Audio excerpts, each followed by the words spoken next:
Sa probinsya naman ng Cavite, maagang nagbukas sa mga voting precincts para sa mga botante.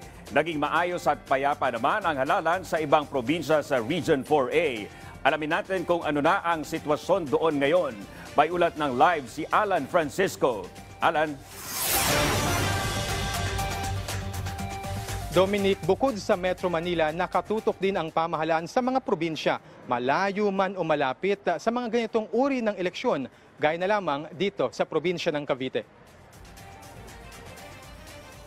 Mapayapa at maayos na natapos ang botohan para sa barangay at SK elections sa Region 4A. Sakop nito ang mga lalawigan ng Cavite, Laguna, Batangas, Rizal at Quezon na kabilang sa top 20 provinces o pinakamaraming rehistradong botante sa bansa. Sa Cavite, na tinuturing na second vote-rich province, on time na nagsimula ang maraming polling places kaninang alas 7 ng umaga. Si COMELEC Chairman George Garcia nagtungo sa Indang Cavite para bumoto.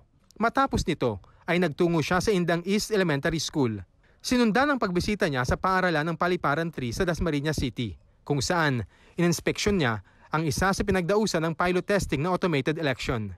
Bagamat may naitalang mga pumalyang vote counting machines o VCM sa simula, pinaghandaan naman nila ito dahil naka-standby ang mga ipinalit na makina. Ating ginagamit sa mga makina niyan ay in fact nga po, pagdating ko dito habang nagre-report din sa akin yung mismong mga tauhan natin tungkol sa pagkasira ng machine o kaya nag-jam yung machine, ina-expect na po natin yun. In fact po, nung final testing and sealing, naranasan na po natin. And yan po yung sinasabi natin na hindi na po talaga aasahan magpe-perform na maayos sa mga makina niyan. But just the same, ginawa po natin upang mapakita natin, makompare natin ang manual election at automated election. At number 2, upang maipahayag din, mapakita sa lahat na sadya po dumadating na sa punot dulo na hindi na natin magagamit yung mga makina niyan sa mga susunod na halalan. Kaya po, kinakailangan na mag-procure ang COMELEC ng mga bagong makina. Ilang botante rin ang nahirapang hanapin ang kanilang pangalan sa listahan ng mga rehistradong botante. Sa Provincial Jail Office sa 13 Martires naman, bumoto rin ang higit 100 persons deprived of liberty o PDL. Ang mga nandito po kasi is yung mga PDL natin, nagkaroon po kasi sila na registration. Okay. Kaya po hindi po lahat ng PDL dito na nandito sa aming kulungan ay nakaboto kasi po yung iba po bagong transfer lang po sa amin. Kung kaya po yung mga nakaboto po is yung mga nakaregister dati pa. Bilang isang PDL, nararamdaman namin na mahalaga pa rin kami sa gobyerno at umiikot pa rin kami sa sirkulasyon nila. Sa San Nicolas Elementary School sa Dasmariñas, may emergency accessible polling places para sa mga person with disabilities, senior citizens at mga buntis para hindi na sila mahirapang magtungo sa kanilang polling precinct. Okay na yan nga nandito ako.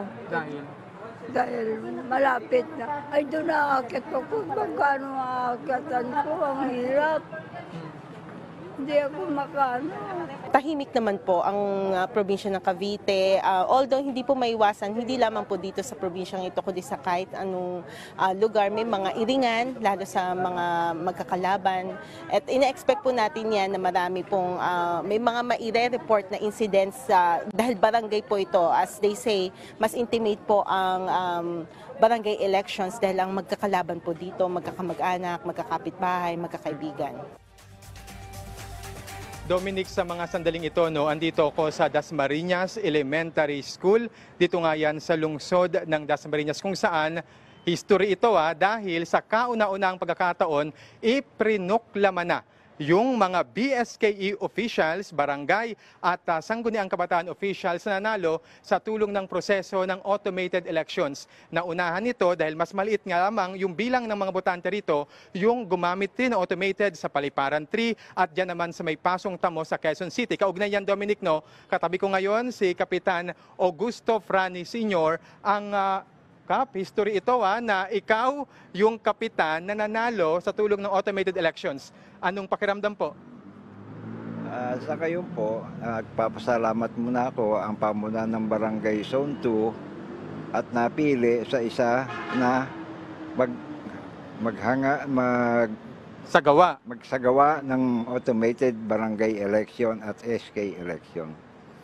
Nagpapasalamat din po ako sa principal author ng pilot testing ng barangay at SK election sa aming Congressman PD Barsaga at napili po kami na isa sa barangay na magsagawa ng barangay at SK election na automated.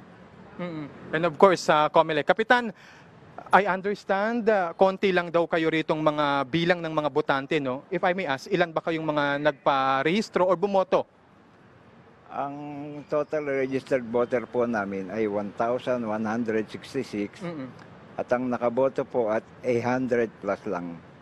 Marami po ang hindi nakaboto at dahil siguro po may mga ibang kadahilanan kaya hindi po sila nakaboto.